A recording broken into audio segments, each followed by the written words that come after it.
Bismillahirrahmanirrahim. Assalamualaikum warahmatullahi wabarakatuh. Selamat pagi anak-anak semuanya.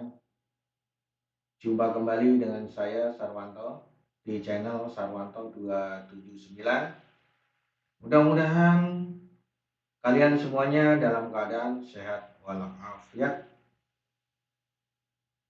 Baiklah anak-anak, materi hari ini adalah menceritakan kembali isi cerita fantasi yang dibaca atau didengar.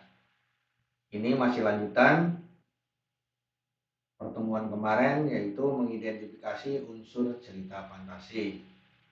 Nah, hari ini kita fokus menceritakan kembali isi teks cerita fantasi yang dibaca atau didengar.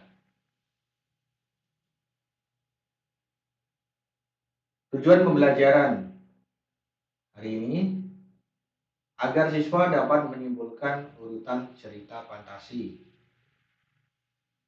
Yang kedua, agar siswa dapat menceritakan kembali isi teks cerita fantasi secara lisan, baik yang dibaca atau didengar dengan bahasanya sendiri.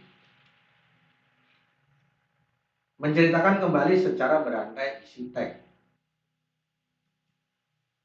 Nah, ini foto anak-anak sedang menceritakan cerita fantasi secara berantai.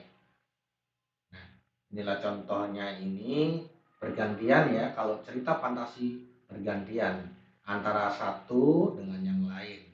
Jadi ini ceritanya ini berkelompok, maka berantai. Selesai yang satu, kemudian yang kedua, gantian ketiga, kemudian ganti juga yang keempat. Misalkan yang pertama ini bagian orientasi, yang kedua bagian komplikasi, dibagi lagi bagian komplikasinya 2 orang misalkan. Kemudian selanjutnya bagiannya adalah bagian resolusi ya. Kalau ditambahkan satu lagi misalkan nanti menyampaikan pesan atau amanat. Nah, seperti ini nah contohnya. Kita lanjut.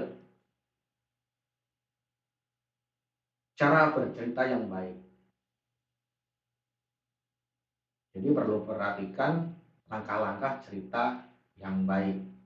Menceritakan yang baik itu ada langkah-langkahnya. Jadi sebelum kalian bercerita secara berantai, perlu kalian pahami langkah-langkah berikut. Yang pertama, membaca keseluruhan teks cerita dengan seksama. Jadi membacanya harus serius dari awal cerita itu dibaca sampai dengan akhir. Tidak boleh setengah. Ya anak-anak. Kita lanjut yang kedua, mencatat hal-hal penting dari teks cerita fantasi tersebut. Yang ketiga, mencatat tokoh-tokoh dan karakternya. Dalam cerita itu terdapat tokoh-tokohnya yang berbeda karakternya, maka perlu kalian catat. Misalkan siapa tokoh protagonis, siapa tokoh antagonis, dan tokoh pembantunya itu siapa. Perlu dicatat. Misalkan protagonis itu tokohnya biasanya apa anak-anak? Ya, biasanya kalau protagonis itu tokohnya adalah tokoh yang baik. Antagonis lawan dari peran yang baik tadi. Kemudian ada tokoh pembantunya.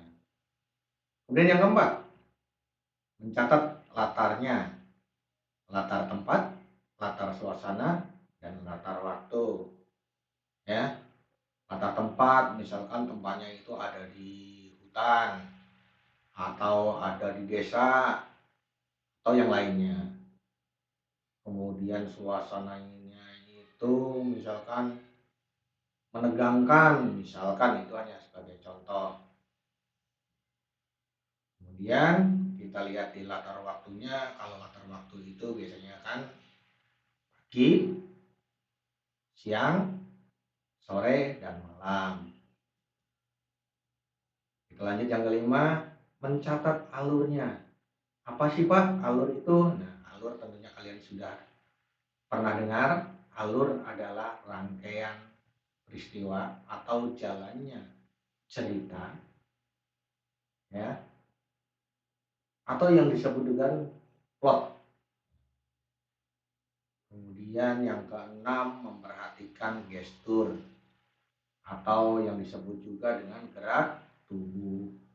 Jadi ketika bercerita kalian perlu memperhatikan gerak tubuhnya. Jangan diam aja di depan. Kemudian jangan juga diam aja di belakang. Jadi yang namanya gestur, kita perhatikan gerak tubuh kita. Bisa geser ke kiri, ke kanan, atau ke depan. Yang ketujuh, mimik ekspresi muka atau yang disebut raut wajah yang sesuai dengan apa yang diceritakan. Membuat cerita terasa lebih menarik dan dapat mendukung penyampaian cerita.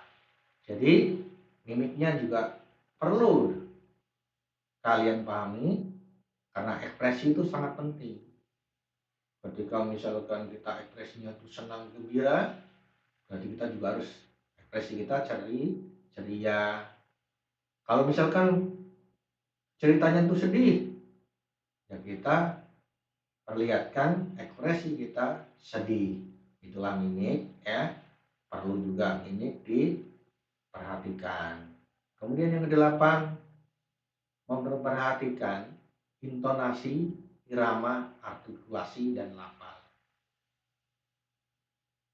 Memperhatikan intonasi. Pak, intonasi itu apa sih? Tentunya kalian juga pernah dengar di SD ya. Waktu di SD kalian sudah pernah dengar intonasi. Intonasi itu adalah tinggi, rendahnya nada atau ketika bersuara. Ya, ketika marah-marah misalkan intonasinya suaranya keras. Ya, ketika kita ketemu dengan orang bahasanya yang santun, lemah lembut, ya kan perlu intonasi. Kemudian irama perlu, artikulasinya yang jelas, kan begitu kan anak-anak? Ya. Kemudian yang kesembilan, setelah kalian mencatat nomor 1 sampai ke 8 tadi, kemudian kalian sudah mengurutkan ceritanya, lalu berikutnya adalah menceritakan secara lisan. Nah, bagaimana menceritakan secara lisan? Ya berarti harus bersuara. Lisan berarti harus dilisankan, diucapkan, ya. Gitu. Kemudian yang ke-10, mengakhiri cerita dengan menyampaikan amanat yang ada pada cerita dengan santun. Jadi ketika kita mengakhiri cerita, kita gunakan salam yang baik, kemudian kita sampaikan amanatnya yang baik, yang sopan, yang santun ya anak-anak. Jangan sampai kita menceritakan itu kurang santun. Jadi nanti dinilai oleh orang lain, nanti oh kok menutupnya dengan tidak santun ya. Gitu anak-anak. Jadi sekali lagi Bapak ingatkan, jika mengakhiri cerita, kalian gunakan dengan bahasa yang baik, bahasa yang santun. Nah, setelah kalian bercerita atau memahami langkah-langkah cerita tersebut, maka tugasnya hari ini adalah kerjakan tugas berikut ini. Ceritakan kembali isi teks cerita fantasi yang ada di buku paket dengan bahasamu sendiri. Nah, tugas ini adalah tugas individu. Pak, tadi kok dijelaskannya secara berantai, Pak? Ya, betul. Secara berantai memang kalau bercerita itu biasanya berantai ya. Kalau di sekolah kita tatap muka berantai. Berhubung ini masih harus jaga kesehatan, harus mengikuti protokol kesehatan ya, jaga jarak, maka Bapak tugaskan sendiri-sendiri atau tugasnya individu.